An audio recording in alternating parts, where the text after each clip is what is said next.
let's go over how much house you can afford, the do's and the don'ts. My name is Todd with MoneyFit, and we're going to go ahead and get right into this.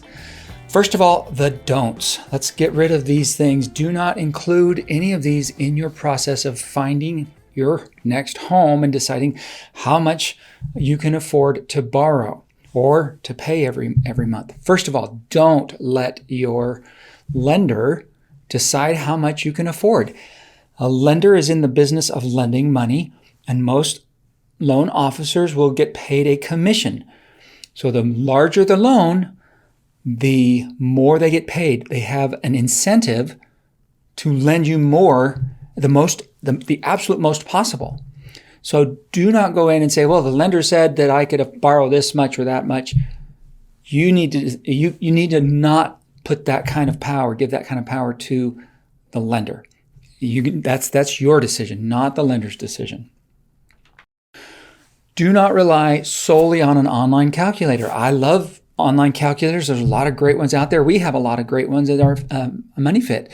But don't just go on and put in your income and have it spit out a potential or possible mortgage monthly payment and think, oh, that's what I can afford. There's going to be a lot more to deciding how much you can afford than just a mortgage amount. It varies by location, your taxes and your insurance, your cost of living, and so forth.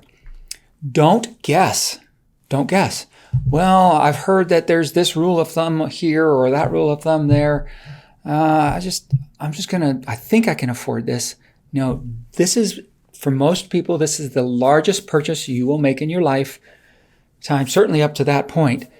And you need to avoid guessing. You need to know really what you can afford. Do not forget your post-purchase expenses. What I mean by these are, what are the things that need to go into your home after you make the purchase? Just because you can afford this amount per month for your mortgage, what about the expenses that you're going to need after you get into the home? Don't forget those. A lot of people need to buy furniture and appliances and blinds, window treatments. These are things you need to make sure you're planning to take care of and have enough money available to you. Do not forget your post-purchase cost of living. This is different than just buying and filling up your home with stuff. This is, what about the ongoing expenses? Every region in the country is going to be different as far as their expenses. Some places will have more expensive housing than others. Others will have more expensive food than others. Others will have more expensive entertainment, transportation, utilities.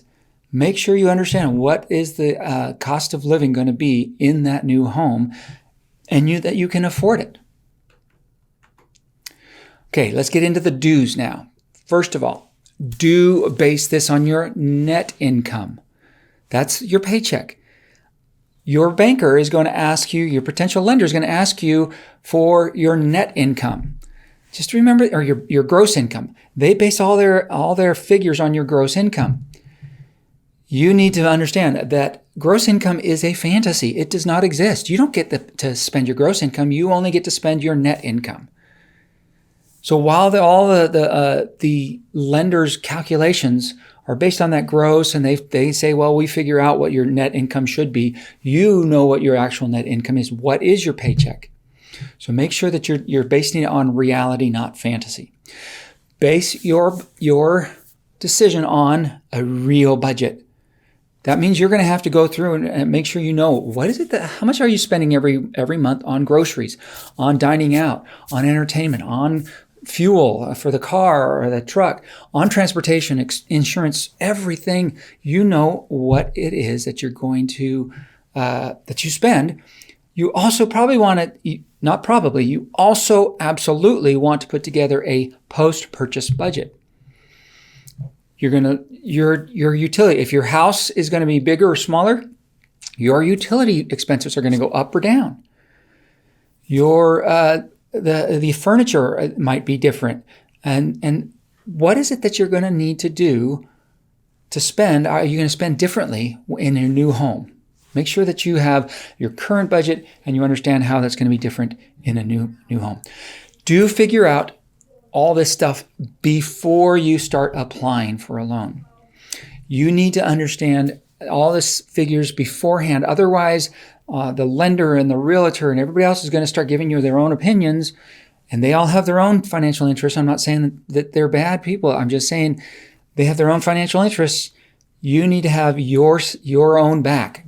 Take care of yourself first. Do be prepared to be oversold. If you've ever shopped for a home or a vehicle, you know that the salesperson or the realtor is going to show you homes that are much higher, or at least a little higher than what you tell them. So if you say, we're looking for a home at $300,000, they're going to show you $350 and $370. Why? Because they know that if they can show you what just a little more than what you thought you could get, it's just a little more, and it's only an extra $100 a month or $200 a month, whatever it might be. $100 a month over 30 years. Think about that. That's $1,200 a year times 30. That's $35,000 more. So don't shop. That's another don't. Do not shop by monthly payment. Shop by total purchase price. Okay, and do set yourself a limit. You want to make sure that you know where you're going to be willing to walk away if things get above that limit. Otherwise, you will regret it. You might be able to make it work. A lot of people do. They get into a home that's way above what they thought it was going to be, and then they find they have to cut down on all these other things that are more important to them. Place to live is important. It's one of our very few physical survival needs. But if you get into a huge home that's bigger than what you thought expected, and now you can't afford to go out to eat, you can't afford to travel or to go to on vacation or go to movies or whatever it might be, life is very different. So set yourself a limit and keep in mind what that priority is. That it's not about the size and the expense. Get the home that you can afford and that you actually want. And do shop around. There are lenders who will tell you, I'm not gonna give you any kind of estimate until you promise that you're gonna go through me. You know what?